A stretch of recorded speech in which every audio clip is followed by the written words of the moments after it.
can be whatever. You never know. We don't keep clocks on the wall, no windows. You don't know where. Exactly. Have you done this play before? I did the show in New York for a year. That was 3 years ago. And then Steve gave me a call, and Phil, our producer, and they said, you want to go to Toronto and do the show up there? And I said, I have never performed in Toronto. Really? I've been there. I love the city. How cool would that be? And it was perfect timing for what I was doing, so I said, yeah, let's do it. Well, you came here for our Occupy Toronto, so... Yes, I thought they were coming here to see me. Yeah, maybe we could... No, I don't want to make fun of them. I appreciate we could go hang out and give them discounted tickets. Yeah, we're going to go through the crowd and give them... We're going to paper the house with Occupy Toronto. But people, if they could see you right now, if they go to your website or go to a website or Google you or whatever, we would recognize you from... a whole bunch of different television appearances. Depending on how old you are, it kind of goes back. From It's a Living, Love Boat, ER, and Jackie's Dad on the 70s show.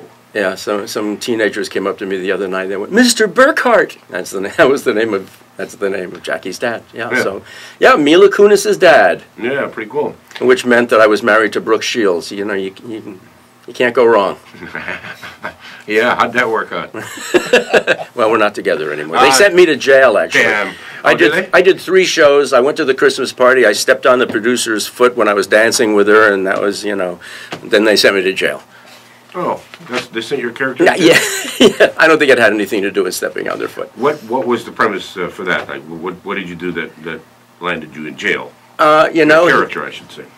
He was the rich man in town who was very involved in politics and was very corrupt. And, it was because of him that we're doing Occupy Toronto right now. Yeah, I was just thinking. It takes a while for these things to catch up. That was supposed to be in the 70s. See the way it all ties in? Show business has a great way to do that. So talk a little bit to us about this play. It's a great title right off the top. It's a fun title. It's a grabber because you're thinking, even if I'm not I'm not Italian, I'm not Jewish. This works with pretty much any ethnic group. Yeah, at least you're in therapy. Isn't everybody in therapy? If not, they should be. Actually, the ones who aren't in therapy. Actually, I think they all are. All therapists need it. It really is for everybody. It's a laugh fest. Steve is a stand-up comic. He wrote a show based on his family members to create a bit of a little theater piece that would just, it's one joke after another, and because that's his mindset. And he had been the only one who had ever done it, and he wasn't sure anybody could do it. And then they brought me in, and all of a sudden he became a playwright. It went from being a stand-up doing a one-person show to being a playwright where he thought other people could do it. Is that a little intimidating actors are always doing somebody else's work, not always, but for the majority of the time somebody else's work, but not somebody who's done it themselves. And who's only done it themselves. Exactly. Yeah, so at first it was not easy for either of us, quite honestly, and we'll both be the first to admit that. But we were friends by the time I did it, and by the time I had met him right before that. And so we were always very honest with each other, and we would say, I've never had anybody else say the things that I say before, and I want it to be said a certain way, and I'd say, I think that the stuff is funny enough that I will make it work my own way. And so I needed to prove that to him, and he needed to be able to relax, and as soon as he saw it in front of an audience, he said, wow, it can work. Because, as you well know, dealing with comedians, they're a little insecure. You know what they say? There's a reason they work alone. I have nothing against comedians. I have great friends who are comedians, and we always have a great time. I actually wanted to be one when I first was growing up. Well, I grew up in the Catskills in New York, and so on the weekends the family would go all to the great resorts, and I'd see all the great comics. I thought that jokes were all told in English with a Yiddish punchline. Because that's the way all the jokes were, and then the people would laugh, and I'd be laughing too, and I didn't even know what they said. So you learn that it's all about the timing. Yeah, and the Variety says the production is a little Alan King, a pinch of Seinfeld.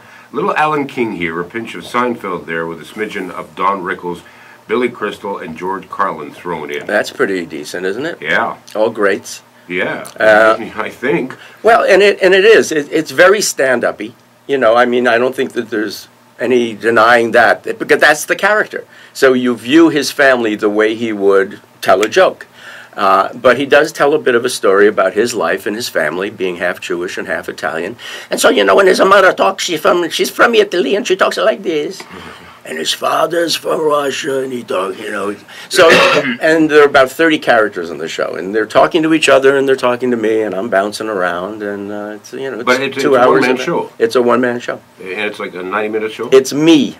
With an intermission, it's about an hour 50, I guess, with the intermission, hour 45, hour 50. Wow.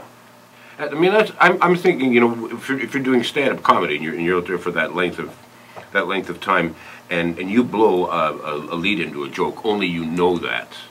When you're doing something that has been scripted for you, there are more people who are cognizant of it's not going where it should go, including yourself. And you can't just decide, oh, you know what, I'm going to talk about something completely different. I know. I've got a show that I have to do. But, one joke ends and then you get the next one. Last night, right before a punchline, talk about live theater, the button on my jacket popped off, flew across the stage and landed very loudly on the wood floor, and the whole audience is kind of hearing this clinkety clink, and I heard somebody said, he popped his button, right before the punchline. So I went over, I picked up this small gold thing, and I said, your currency, I don't know if this is a dime or a token or what. Yeah, and so you got to keep it live. The modern day curse of live theater, or any live performance at all, of course, is the cell phone. You tell people, always shut your cell phone off, but inevitably somebody's cell phone goes off. Do you know that this week it has not happened yet? And I know it will. It'll probably happen today. I got 2 shows today, so now that we're talking about it, I'll get cell phones. I know. But I'm ready for them. I've grabbed cell phones out of the audience. I use one in the show, so it allows me to say things about cell phones. Now, do you have a line or two prepared where if a cell phone? Well, see, now you can't even do that because depending on where it happens during the course of the show, it may or may not fit. There's a couple of places where I hope it doesn't happen. There's a couple of sweet, poignant moments. Yeah. But for the most part, there's really no fourth wall. In this show, and we're not doing Ibsen. I'm looking right at the audience, and I'm telling them about the crazies in my family. There you go. That's the next review. We're not doing Ibsen here. Paul Krepel. Add that to the list. It's George Carlin, it's not Ibsen. Exactly. They play the one-man show is called My Mother's Italian, My Father's Jewish, and I'm in Therapy. That's right. Bathurst Street Theater. That's where it is. And you said that there's a show Wednesday, Thursday, Friday. 2 Saturday? 2 Saturday, 2 Sunday, 2 Wednesday. Good Lord, man. I'm cramming them in there. Well, you might take a nap. We'll be right back. 12:15 at News Talk 1010. Time saver traffic right now. Problems on the 401 Eastman in the Express.